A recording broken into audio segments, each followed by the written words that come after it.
3 సంవత్సరాలుగా Ukraine Russia యుద్ధం అయితే కొనసాగుతూనే ఉంది. రష్యా ఉక్రెయిన్పై క్షిపణుల దాడి చేస్తున్నటువంటి పరిస్థితుల్లో అమెరికా సహాయంతో ఉక్రెయిన్ కూడా క్షిపణుల దాడి, దీర్ఘశ్రేణి క్షిపణి దాడి కూడా చేయడం జరిగింది. దాంతో ఉద్రిక్తతలు మరింత తీవ్రతరమయ్యాయి. అటు అమెరికా హెచ్చరించడంతో పాటు అనేక దేశాలు రష్యాకైతే కొన్ని సూచనలు అయితే చేశాయి యుద్ధాన్ని ఆపమని. అయితే కొన్ని విషయాల్లో యుద్ధాన్ని ఆపినా సరే మరికొన్ని విషయాల్లో ఆపడానికి వీలు లేదంటూ పుతిన్ గారు అయితే యుద్ధాన్ని అయితే కొనసాగించడం జరిగింది.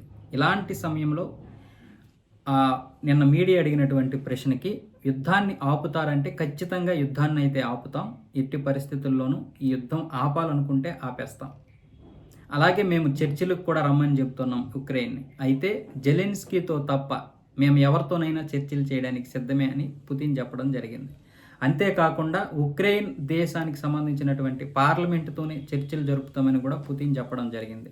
పార్లమెంటు సాక్షిగానే మేము చర్చలు జరిపి యుద్ధాన్ని ఆపుతాం, శాంతిని నెలకొల్పుతామని చెప్తున్నాడు రష్యా పుతిన్. అంతేకాకుండా జెలెన్స్కీపై కూడా విరుచుకుపడ్డాడు. జెలెన్స్కీ చేసినటువంటి కొన్ని తప్పిదాలు ఈరోజు ఆ దేశానికి మా దేశానికి శాంతి లేకుండా అయిపోయింది. ప్రతి వ్యక్తిలో కూడా కొన్ని తప్పిదాలు ఉంటాయి, కొన్ని పొరపాట్లు ఉంటాయి. కానీ కేవలం జెలెన్స్కీ తన చిన్నతనం వల్ల లేకపోతే తన మెదడు ఎదగకపోవడమో తెలియదు, కానీ ఆయన చేసినటువంటి కొన్ని వ్యాఖ్యలు, కొన్ని కార్యక్రమాల వల్ల ఇంకా యుద్ధం కొనసాగించాల్సి వస్తుందని పుతిన్ నిన్న మీడియాతో చెప్పడం జరిగింది. అలాగే మోదీపై కూడా ప్రశంసల వర్షం అయితే కురిపించారు.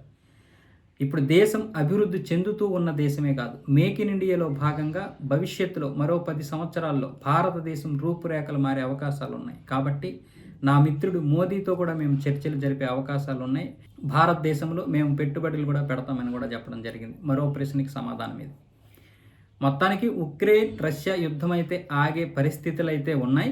కాకపోతే జెలెన్స్కీతో తప్ప ఎవరితోనైనా మంతనాలు చేస్తామని చెప్తున్నాడు రష్యా అధ్యక్షుడు. అంటే బహుశా ఈ యుద్ధం అయితే మరొక సంవత్సరం 2 సంవత్సరాలు కొనసాగే అవకాశాలు అయితే ఉన్నాయి.